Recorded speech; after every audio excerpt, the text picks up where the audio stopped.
셰익스피어의 햄릿에 보면요, 사느냐 죽느냐 이것이 문제로다라는 대사가 있습니다. 이것은 우리 삶에 아주 중요한 질문이기도 합니다. 그런데 저는 이렇게 바꾸고 싶습니다. 포기하느냐 마느냐 이것이 문제로다. 근데 여러분은 삶의 순간에 포기하고 싶은 순간들이 언제냐는 거죠. 제가 한 10가지를 가지고 구분을 해봤는데요. 여러분, 빚이 너무 많으면 포기하고 싶을 때가 있어요. 또 돈이 너무 부족하면 또 이렇게 포기하고 싶을 때가 있어요. 또 언제가 또 포기하고 싶냐면 너무 아플 때, 또는 나만 아프는 게 아니라 가족 중에 누군가가 너무 아플 때 우리는 포기하고 싶을 때가 있어요. 세 번째는 부부 싸움이 너무 잦은 거죠. 그래서 부부 싸움이 너무 많고 부부 사이가 안 좋고, 또 한 가지는 자녀들이 문제가 될 때, 이때도 우리는 무슨 마음이 드냐면 그냥 포기하고 싶을 때가 순간순간마다 들 때가 있다라는 거예요. 네 번째는 직장과 관련되어 있습니다. 직장에서 하는 일이 너무 힘든 거예요. 그리고 그 직장 안에서의 사람들과의 갈등이 있을 때 우리는 어떤 마음이 드냐면 포기하고 싶은 마음이 들 수도 있다라는 겁니다. 다섯 번째는 꿈의 좌절입니다. 내가 노력하고 노력하는데 결과가 보이질 않아요. 예를 든다면 열심히 일을 하고 열심히 직장 생활을 하고 열심히 공부를 하는데 이 결과를 모르겠다는 거예요. 그럴 때 우리는 어떤 마음이 드냐면 포기하고 싶은 마음이 든다라는 거예요. 여섯 번째는 여러분 이런 겁니다. 내 주위에 의지할 사람이 하나도 없을 때, 그때 너무 외롭거든요. 그때 우리는 또 어떤 마음이 드냐면 그만둘까? 포기할까? 사라질까? 이런 생각이 드는 거죠. 일곱 번째는 마음의 고통이 있을 때입니다. 우울하거나 불안할 때, 이때 또 우리는 무슨 마음이 드냐면 마음을 내가 잡을 수가 없는 거죠. 우울하고 불안할 때. 다음엔 여러분 여덟 번째인데요, 왜 사는지를 모르는 거예요. 내가 도대체 왜 살지? 내가 사는 목적이 뭘지? 어느 순간 벽에 부딪힌 것처럼 의미를 모를 때, 삶의 의미를 모를 때, 밥을 먹으면서도 아무 생각이 없는 거죠. 이럴 때 우리는 절망을 할 수 있다는 겁니다. 아홉 번째는요, 자기 자신을 바라보는데 너무 초라한 거예요. 남들과 비교해 보니까 나는 초라함을 느낄 때 용기가 안 생기는 거죠. 마지막은요, 갑작스럽게 사고가 일어날 때입니다. 예상치 못한 일이 일어났는데, 큰 일이 일어났는데 처음에는 정신이 없어요. 근데 이제 시간이 지나면서 어떤 마음이 드냐면 정신이 들고 나서는 이거 견뎌낼 수 있을까? 해결할 수 있을까? 이제 이런 생각이 드는 겁니다. 여기 나와 있는 한 10가지 정도가 우리가 살다 보면 겪는 포기하고 싶은 순간들입니다. 그럼에도 불구하고 시편 23편 6절은 뭐라고 얘기를 하고 있냐면 하나님께서 뭐라고 얘기하고 있냐면 내 평생의 인자하심과 선하심이 반드시 나를 따르리니 내가 여호와의 집에 영원히 살리로다, 이렇게 말씀하고 있어요. 이런 포기하고 싶은 순간에도 하나님은 오늘 제목처럼 포기하지 아니하시고 끝까지 여러분을 지키고 돌보고 새롭게 시작하게 하여 주신다는 의미예요. 그래서 여러분 여기 인자하심이라는 단어가 나와요. 굉장히 많이 우리가 듣는 의미인데요, 인자하심이란 말은 히브리어로 헤세드입니다. 헤세드. 이 단어를 굉장히 많이 쓰는데 사실은 이 헤세드라는 단어 의미를 정확하게 모른다는 게 문제입니다. 헤세드는 간단하게 설명하면요, 나의 조건과 상관없이, 나의 상태와 상관없이 사랑하는데, 어떻게 사랑하냐면 사랑의 행동으로 나타나는데 보호해 주는 거예요. 또 돌봐주는 거예요. 또는 지켜주는 거예요. 그럼 선하심은 뭐예요? 나의 상태와 조건과 상관없이 우리의 인생을 선한 길로, 바른 길로 인도해 주는 걸 말해요. 그러니까 여러분, 선하심은 길을 인도해 주는 것이고, 헤세드, 인자하심은 뭐예요? 조건과 상관없이 여러분을 보호해 주는 거예요. 자, 그것이 바로 헤세드입니다. 제가 아는 목사님 중에서 50대인 목사님이 있어요. 50대 초반. 그런데 지난주인가 저한테 이렇게 얘기하는 거예요. 나는 할아버지가 됐다는 거예요. 그래서 어떻게 됐나 그랬더니 손주가 생겼다는 거예요. 근데 이 손주가 생겼는데 그냥 봐도 되게 젊은 분인데 우리는 뭐 애들이 아직도 삐약삐약 거리고 있는데, 여러분 지금 애가 태어났다니까. 그래서 내가 그랬어요. 아들 보는 게보다 이뻐요, 손주 보는 거 이뻐요 했더니 손주 보기만 하면 이쁘다는 거예요. 그래서 내가 물었어요. 그러면 손주가 운동신경 있어요? 악기 다뤄요? 기저귀 갈아요? 하나도 못한다는 거예요. 그럼에도 불구하고 그렇게 이쁘다는 거예요. 여러분, 이게 바로 뭐냐면 인자하심이에요. 그런데 여러분, 이런 것도 있어요. 이런 것도 만약에 여러분들 중에서 인자하심은 조건과 상관없는 건데, 심리학에서 보면요, 이런 단어가 있어요. 조건부 사랑이라는 단어가 있어요. 그러니까 이런 거예요. 아이가 우리 엄마는 100점을 맞아야 나를 안아주신다. 우리 엄마는 내가 시합에서 이겨야 칭찬해 주신다. 자, 이건 조건부잖아요. 만약에 이런 심리를 갖고 있는 아이들은요, 흑백 논리가 확실해요. 예를 들면 시험에서 한 80점 맞았어요. 잘한 건데 뭐라 그러냐, 이 아이는 내 인생 망쳤다고 이렇게 얘기를 해요. 극단적이에요. 네. 근데 부모님의 사랑을 무조건적 사랑으로 받은 아이들은요, 마음 상태가 굉장히 건강해요. 근데 그렇지 않은 아이들은 뭐냐면 이분법적 사고예요. 뭐가 예를 들면 운전면허 떨어졌잖아요. 세상이 무너졌다 그래요. 확실하게, 그러니까 극과 극이에요. 아예 망했다, 아예 잘 된다. 그러니까 한 80점 맞았어요. 그런데 엄마가 칭찬해 줬어요. 그러면 세상을 다 얻은 것 같아요. 그런데 이 아이가 어느 날 운전면허를 떨어지고 중간고사 시험을 못 봤어요. 그러면 이 아이는 뭐라 그러냐면 인생에 희망이 없다, 나는 인생 끝났다, 극단적 형태가 나타나는 거예요. 이게 하나님과의 관련해도 똑같아요. 여러분들 중에서 하나님이 내가 기도를 많이 해야 사랑하시고 내가 기도를 안 하면 벌 주신다, 이거 극단이에요. 다시 한번 설명을 해보겠습니다. 나중에도 설명하겠지만 여러분들 중에서 내가 이렇게 열심히 주를 위해 봉사하고 살아가는데 하나님이 나를 도와주지 않아요. 그러면 극단적 현상이 나타나요. 하나님은 나에게 벌 주신다, 이렇게 나와요. 네. 그러니까 이게 양극단이 되는 거예요. 여러분, 우리가 하나님의 인자하심은요, 여러분이 잘났든 못났든이에요. 여러분이 잘하든 못하든이에요. 상관없이 여러분을 돌보시는 사랑이 인자하심이에요. 그럼 여러분, 여기 그림에 하나 나와 있는데요, 태양이 저렇게 비추고 있어요. 그러면 태양이 저렇게 비칠 때 여러분, 흐린 날에도 태양은 있어요, 없어요? 안개 끈 날에는요 있죠. 태풍 부는 날에는요. 그리고 맑은 날에는요. 그러니까 뭡니까? 우리 인생에 폭풍우 치는 날에도, 맑은 날에도, 일이 안 풀리는 날에도, 일이 풀리는 날에도, 내가 실수한 날에도, 내가 실수하지 않은 날에도, 그리고 내가 힘든 날에도 하나님의 은혜의 태양은 여전히 그 자리에 있다는 거예요. 아멘. 여러분의 조건에 따라서 저 태양이 비추고 안 비추고가 하는 게 아니라 하나님의 속성이에요, 이게요. 여러분, 아이의 상태에 따라서 엄마가 사랑이 달라지지 않아요. 엄마의 사랑과 아빠의 사랑은 늘 한결같아요. 변함없어요. 이게 인자하심이에요. 다시 한번 설명을 해보면요, 여기 나와 있는 시편 136편 12절의 말씀에 뭐라고 나와 있는지 다 같이 읽어볼까요? 시작. 강한 손과 펴신 팔로 인도하신 하나님께 감사하라. 그 인자하심이 안 사라져요, 여러분.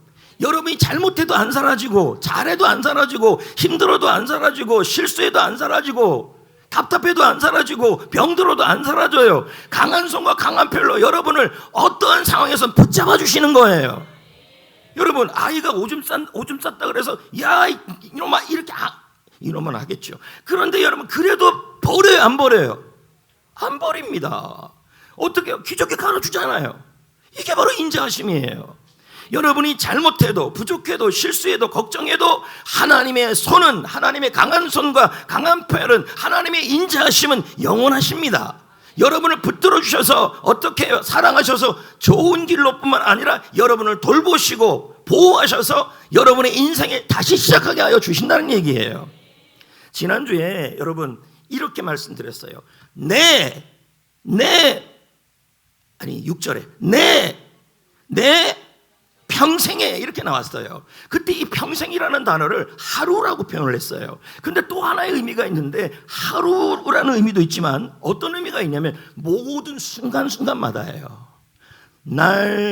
날마다 숨쉬는 순간순간마다. 그럼 그 순간이 어떤 순간? 모든 순간이요. 잘할 때에도, 부족할 때에도, 슬플 때에도, 혼자 있을 때에도, 힘들 때에도, 못날 때에도, 연약할 때에도, 답답할 때에도 그 모든 순간순간마다 하나님의 인자하심이 따라다닌다는 얘기예요. 아멘. 그러니까 여러분, 우리가 잘날 때만 그렇게 한다는 것이 아니라 모든 순간에, 그러면 엄마가, 아빠가, 할아버지가, 할머니가 손주 4주밖에 안 된 손주한테서 걔가 까꿍할 때만 옆에서 도와주는 게 아니라 걔가 잘할 때든 못할 때든 부족할 때든 슬플 때든 연약할 때든 부족할 때든 실수할 때든 잘못할 때든 그때도 할머니, 할아버지와 엄마, 아빠는 조건 없이 사랑하는 거예요. 조건 없이 돌봐주는 거예요. 조건 없이 보호해주는 거예요. 이해가 되시겠습니까? 예, 내 평생에 거기서 내 자가 옆에 있는 친구, 배우자 아니에요. 나예요, 나. 여러분의 평생의 모든 순간에 하나님의 인자하심이, 하나님의 돌보심이, 하나님의 사랑이 그림자처럼 따라다닌다는 얘기예요. 그래서 여기 보면요, 요나 이야기를 제가 잠깐 하는데 그림을 그려놨어요. 저 그림을 잘 보면요, 여러분, 요나만큼 하나님께 잘못 많이 한 사람이 없어요. 여러분 알다시피 요나서 1장에 보면요, 저 요나가 뭐 하냐면 하나님께서 저 이라크 지역에 있는 아수르라는 지역에 가서 말씀을 전하라고 얘기를 해요. 근데 이 요나가 너무 싫은 거예요. 왜 싫냐면 그 당시나 세계사에서도 어떻게 표현되고 있냐면 성경에서도 아수르만큼 잔인한 민족이 없다는 거예요. 사람을 잡아다가 가죽을 벗겨요. 그리고 나서는 새꼬챙이에 꽂아요. 얼마나 잔인한 민족이에요. 유대인들도 그렇게 고통을 당하니까 요나 입장에서는 복음을 전하기 싫은 거예요. 그래서 어디로 갑니까? 배를 탔어요. 어디 가는 배예요? 다시스로 가는 그 배 속에 탔는데 그 배를 타는 순간이 잘하는 거예요? 못하는 거예요? 못하는 순간이에요. 그러다가 여러분 풍랑을 만났잖아요. 그렇죠? 거기에도 잘하는 게 아니에요. 그리고 물고기 바다에 던져졌어요. 그리고 저 큰 물고기 안에 요나가 들어가요. 근데 제가 저기 위에다가 손을 얹어놨잖아요. 저게 뭘까요? 하나님의 인자하심의 강한 손이에요. 저 요나가 잘할 때든 못할 때든, 요나가 폭풍우를 만날 때든 안 만날 때든, 하나님의 마음을 아프게 할 때든 아프게 하지 않든 간에 저 사람의 조건과 상관없이 끝까지 포기하지 아니하고 돌보고 있다는 말이에요. 그리고 저 사람을 새롭게 시작하게 만들어요. 그걸 얘기하는 거예요 지금요. 자, 이해가 됐습니까? 자, 그리고 자 보세요. 내 평생에 인자하심이 반드시 따르리니. 지난주에 여러분 이 따른다는 표현을 쓰면서 제가 이런 말을 했어요. 베두인들 농사 말고 목축업을 할 때 양들을 이끌 때 목자는 앞에서 이끌고 뒤쪽에는 두 종류의 양치기 개들이 움직여 간다. 이쪽에서는 보더콜리가 움직여 간다 그랬어요. 이 보더콜리의 역할은 뭐냐면 길을 잃지 않게 도와주는 역할이에요. 이걸 선하심이라고 표현했어요. 그리고 이쪽에 뭐냐면 아나톨리아 셰퍼드라고 그러더라고요. 찾아보니까 이렇게 생겼어요. 아나톨리아 셰퍼드는 하는 역할이 뭐냐면, 여기는 길을 인도해 주는 역할이고 얘가 하는 역할은 보호하고 돌보는 역할이에요. 그러니까 위험이 오거나 어려움이 오면 뭐 하는 거예요? 그리고 저 양이 쓰러지면요, 목자가 못 볼 수도 있으니까 그 옆에 갖고 왈왈왈 치우면요, 목자가 알아채잖아요. 그러니까 이 아나톨리아 보더콜리가 하는 역할이 뭐냐면 계속 양을 쫓아다니는 거예요. 그러면 양이 잘났든 못났든이에요. 양이 병들든 병들지 않든, 그리고 위험한 순간마다 저 아나톨리아 세포드라는 하나님의 인자하심이 조건 없이 양의 상태와 상관없이 쫓아다니면서 보호하고 돌봅니다. 이걸 뭐라 그러냐면 따라다닌다는 표현으로 쓰고 있는 거예요. 자, 여러분 한번 보세요. 내 평생에 나의 삶의 모든 순간순간마다 여러분이 잘 됐든 못됐든 실수하든 잘못하든 잘하든 못하든 아프든 아프지 않든 그 순간마다 하나님의 인자하심은, 하나님의 사랑하심은, 하나님의 돌보심은 여러분 떠나지 아니하고 여러분을 붙들어 주신다는 얘기예요. 그 사람의 한 사람이 또 누구냐면 베드로입니다. 여러분 우리가 알다시피 베드로는요 오바를 되게 잘합니다. 여러분 저 맨 위에 뭐라고 했냐면 무리에 빠짐이라고 되어 있습니다. 무리에 빠짐 맞죠? 그러면 베드로가 예수님이 무리에 걸어오시는 걸 보면서 베드로가 뭐라 그랬습니까? 나도 무리를 걷기를 원합니다 하면서 예수님을 바라보고 무리를 걸어가고 있습니다. 그런데 여러분 가다가 폭풍우가 불잖아요. 그러니까 물에 빠져요 안 빠져요? 그러니까 여러분 보세요. 믿음이 엄청 좋았다가 뚝 떨어진 거예요. 그러니까 뭡니까? 믿음이 좋을 때도 주님은 사랑하시고, 믿음이 없을 때도 사랑하시고, 믿음이 작을 때도 사랑하십니다. 살려냅니다. 이해되시겠어요? 그리고 여기 보면 대제사장 종의 귀를 잘라내버렸다 그래요. 뱉다 그래요. 칼로요. 그 종의 이름이 말고입니다. 근데 이 말고를 향하여 예수님이 잡으러 올 때 어떻게 하냐면 베드로가 칼을 뽑아서 그 귀를 잘라버려요. 자, 이건 뭐예요? 분노와 혈기가 너무 많은 거예요. 그러니까 이 실수가 되게 많은 거죠. 그런데 이 세 번째는 뭐냐면, 가장 큰 실수가 뭐냐면, 예수님 십자가에 달려있는 상황에서 예수님을 모른다고 3번이나 부인을 해요. 이런 사람이 바로 베드로예요. 그런데 여러분, 예수님께서 뭐라고 말씀했냐면, 이 일이 일어나기 전에 요한복음 13장 1절, 13장은 뭐냐면 예수님이 마지막 만찬, 최후의 만찬을 하던 그 시작이에요. 세족식하는 순간이에요. 그러면 여기가 어디냐면 다락방이에요. 마가에. 거기서 예수님이 13장 1절에 뭐라 그러냐면, 예수께서 자기 사람들을 끝까지 사랑하신다, 이렇게 나와요. 그럼 어떻게 사랑한다는 거예요? 베드로를 향하여 실수해도 사랑하고, 잘못해도 사랑하고, 혈기적이라도 사랑하고, 부인해도 사랑하겠다는 뜻이에요. 베드로의 상태와 조건과 상관없이 예수님 자신이 어떤 분이에요? 인자하시는 분이라는 뜻이에요. 그래서 베드로를 다시 살려냈잖아요. 기회를 줬잖아요. 그렇죠?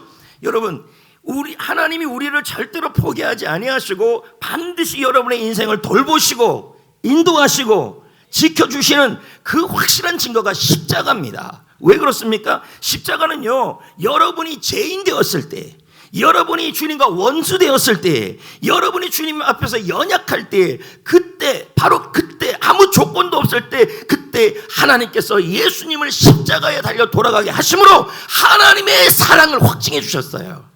그래서 십자가를 바라볼 때마다 뭘 느끼는 거예요? 나는 너를 끝까지 사랑한다. 조건과 없이 사랑한다. 상태와 상관없이 사랑한다. 나는 너를 포기하지 않는다. 반드시 너를 돌보고 지켜서 일으킬 것이다. 이게 바로 십자가인 것입니다. 여러분, 여기까지 한번 정리해 볼까요? 자, 정리해 볼까요? 내 평생의 인자하심이 따르리니. 맞죠? 여러분의 상태와 상황과 조건과 상관없이, 하나님의 사랑은, 하나님의 돌보심은 여러분 평생도록 여러분을 떠나지 않아요. 여러분의 모든 순간순간마다. 왜요? 주님의 속성이 그래요. 주님의 속성은 은혜입니다. 조건 없는 사랑입니다. 그러므로 우리는 어떻게 해야 될까요? 시편 13편 5절에 이렇게 나와요. 뭐라고 나오냐면, 나는 오직 주의 사랑을, 인자하심을 의지하여 싸우니. 뭔 말이에요? 주의 사랑을, 주의 인자하심을 내가 꽉 의지하니 나의 마음은 주의 구원으로 기뻐하리로다. 이렇게 나와요. 쉬운 성경어는 뭐라고 표현하고 있냐면, 주여 그래도라는 말은 내가 부족해도, 내가 잘못해도, 내가 믿음이 떨어져도, 내가 지금 답답해도, 내가 갈등 속에 있어도 나는 주님의 변함없는 사랑을 굳게 믿겠습니다. 이렇게 표현하는 겁니다. 그러니까 제가 원어를 뒤져보니까요, 사전을 뒤져보니까요, 이 의지하다는 단어가 내 마음에 당신의 마음이 있다, 이렇게 돼 있어요. 그럼 무슨 말이냐면, 의지하다라는 표현이 그러면서 옆에 자신감을 갖다, 이렇게 돼 있어요. 제가 저것을 곰곰하게 생각해보면 왜 의지하다에 저렇게 돼 있냐는 거예요. 생각을 해보니까 이런 거예요. 나의 마음에 내가 못할 때, 잘할 때, 힘들 때, 병들 때 나 자신이 하나님 앞에 부족하다고 느낄 때가 있어요. 이 마음은 버리고 하나님이 나를 생각하는 그 마음을 품겠다는 뜻이에요. 그러니까 내가 나를 생각하는 마음이 아니라 하나님이 나를 생각하는 마음이 있다는 거예요. 그게 뭡니까? 조건과 상관없이, 상태와 상관없이 끝까지 포기하지 아니하시고 여러분의 인생을 돌보고 지키시는 하나님의 그 마음을 품는 게 의지하다는 뜻이에요. 예, 그러면 뭐가 생겨요? 그 인자하심을 마음에 품으면 자신감이 생기는 거죠. 그래서 여기 나오잖아요. 자신감이 있다. 컨피던시라고 되어 있더라고요. 자신감이 있다. 되어 있잖아요. 그래서 제가 곰곰하게 생각하면서 이렇게 어떻게 하면 성도들이 이해를 잘할까 해봤어요. 하나님의 사랑을 믿고 자신감을 갖자.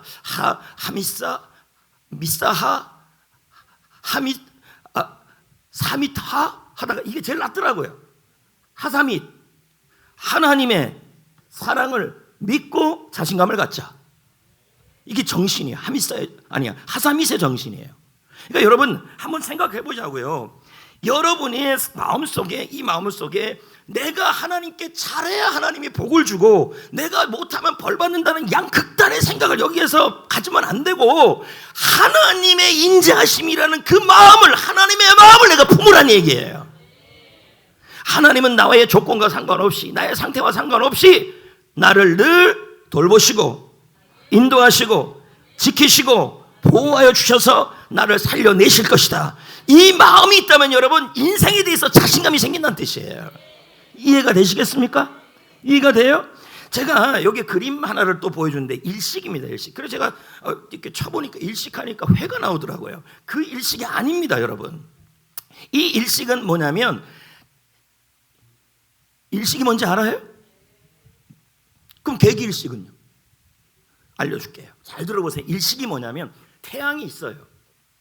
태양이 있는데 달이 태양을 가려버리는 거예요. 완전히 가려버리는 걸 계기일식이라 그래요. 맞죠? 다 모르니까 뭐. 그리고 부분일식은 저렇게 뭔가 좀 보이잖아요. 빛이 완전히 가리는 것을 계기일식이라 그래요. 그러면 여러분, 저런 일식이 일어나면 낮인데도 온 세상이 어떻게 됩니까? 깜깜하잖아요. 어두워지잖아요. 그렇죠? 그렇다고 여러분 한번 보세요. 달이 태양을 가린다 그래서 태양이 없습니까? 네. 그리고 부분일식이 일어난다 그래서 태양이 없습니까? 아니잖아요. 근데 제가 묵상하다 보니까 우리 인생에 꼭 이런 일식이 일어날 때가 있어요. 믿음의 일식이에요. 무슨 뜻이냐면, 여러분의 인생에 내가 뭔가 좀 하나님 앞에 부족하고, 그래서 하나님이 멀리 계신 것처럼 하나님의 태양이, 하나님의 인자하심이 가려진 것 같은 거예요. 그러니까 이때 뭐가 느끼냐면, 하나님이 나를 사랑하지 않고 날 돌보지 않을 거라는 생각이 자꾸 드는 거예요. 그리고 저 달이 어떨 때는 뭐냐면, 내가 하나님 앞에서 잘못하고 열심히 안 하고 그런 것들이 하나님의 인자하심을 가려버릴 거라고 생각을 하는 거예요. 그래서 내가 하나님의 인자하심이 나를 돌보지 않을 거라 생각하는데, 그렇지 않아요. 여러분, 믿음의 일식이 일어날 땐, 믿음의 계기일식이 일어나든 부분일식이 일어나든 태양은 여전히 그 자리에 있습니다. 이해되시겠습니까? 이런 삶을 살아간 사람이 누구냐면 바로 엘리야예요. 여러분 알다시피 엘리야가요, 갈멜산에서 대승리를 거두어요. 이때 여러분, 태양이 그에게, 예를 든 비유로 설명한다면 태양이 그의 앞에서 창창하게 비치는 맑은 날이에요. 고로 이런 표현이죠. 하나님이 가장 가까이에서 일하고 있는 거예요. 그러니까 하나님의 살아계심이 막 보이지 않습니까? 근데 인생이라는 게 늘 그렇게 체험적 신앙이 되진 않아요. 어느 순간은요, 하나님이 멀리 있는 것 같고 하나님이 도우심이 없는 것 같고 날 안 도와주는 것 같은 상황이 와요. 그때는 엘리야 입장에서 어떨 때면 밑에 저기 뭐라고 나오냐면, 갈멜산의 승리 위에 이세벨이라는 왕비가 엘리야를 잡으면 생명을 가져가겠다는 얘기를 한 거예요. 근데 예전 같은 엘리야라면 여러분 어떻게 해야 되냐면, 괜찮다 이래야 되는데 이 엘리야가 그때 탈진을 한 거예요. 그리고 이 엘리야가 자기 혼자만 남았다는 생각을 자꾸 하는 거예요. 외로운 거예요. 그러니까 어떻게 하냐면, 엘리야가 하나님은 멀리 계시고 하나님은 나를 도와주지 않고 하나님은 멀리 계시고 나와 하나님은 상관없다는 생각을 하게 되는 거예요. 그러니까 로뎀나무에서 죽여달라고 지금 얘기를 하고 있는 거죠. 예. 근데 여기 그림을 제가 그려놨잖아요. 저기가 그리시네가인데요, 저 엘리야가 저러한 상황에서도, 당시 엘리야의 상태는 3년이 넘게 흉년이에요. 물도 없는 상황이에요. 근데 그런 상황에서도 하나님은 까마귀를 보내서 먹이셨고 물가에서 물을 먹이셨어요. 이건 뭘 의미하는 거예요? 믿음이 좋을 때도, 믿음이 나쁠 때도, 사는 게 힘들 때에도 하나님의 인자하심은 여전히 우리를 포기하지 않는다는 뜻이에요.